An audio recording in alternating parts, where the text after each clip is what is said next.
వడ్డీ ఎత్తేయడం వలన డ్వాక్రా సంఘాలు ఏబీ గ్రేడ్లుగా ఉన్నవి సిడి గ్రేడ్లుగా దిగజారిపోయిన పరిస్థితి. మళ్ళీ జగనన్న ముఖ్యమంత్రి అయ్యాక వాళ్ళకి ఆదుకొని సున్నా వడ్డీ ఇవ్వడం వలన మళ్ళీ సిడి గ్రేడ్లుగా ఉన్నవి ఏబీ గ్రేడ్లుగా మారాయి. జగనన్న వాళ్ళకి సున్నా వడ్డీ కింద 4,969 కోట్లు మహిళల అకౌంట్లో వేయడం జరిగింది. అంత చక్కగా మహిళల్ని ఆదుకోవడం, ఆర్థికంగా బలోపేతం చేయడం కోసం జగనన్న ఎంతగానో కృషి చేస్తే చంద్రబాబు నాయుడు గారు ప్రతిసారి కూడా మహిళలంటే పగ కక్ష చూపిస్తూ ఉండే పరిస్థితి మనం చూస్తూ ఉన్నాము.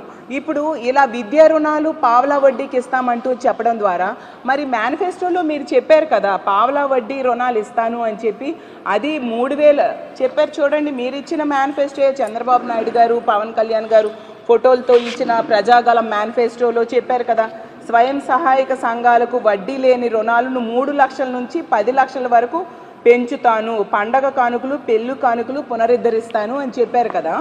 మరి కనీసం 3 లక్షలు చొప్పున 3 లక్షలకి సున్నా వడ్డీ ఇచ్చినా కూడా ఇంచుమించు 2,000 కోట్లు బకాయిలు పడ్డారే.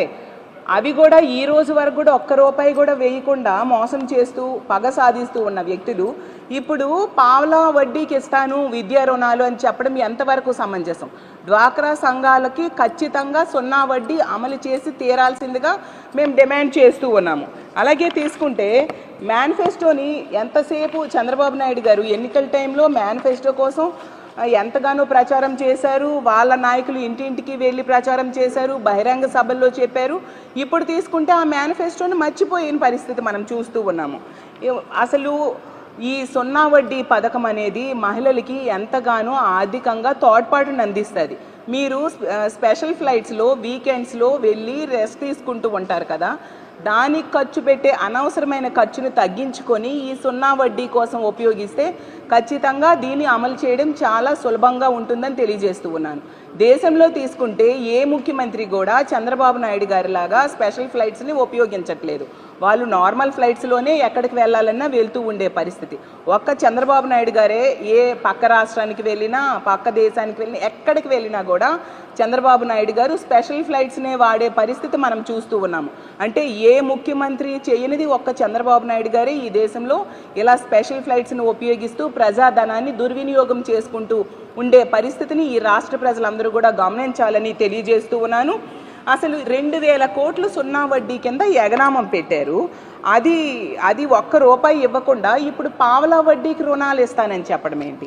అసలు ఫీజు రియంబర్స్మెంట్ జగనన్న టైంలో ప్రతి క్వార్టర్లో టంచెనగా విద్యార్థుల తల్లిదండ్రుల అకౌంట్లో వేసి వాళ్ళ ఉన్నత విద్యకి ఎంతగానో తోడ్పాటును అందించడం జరిగింది. ఈ 15 నెలలుగా చూస్తుంటే ఏ విధంగా ఫీజు రియంబర్స్మెంట్ని ఎగనామం పెట్టారో మన అందరము చూసాం. ఈరోజు 6,000 కోట్లు బకాయిలు పడ్డారు.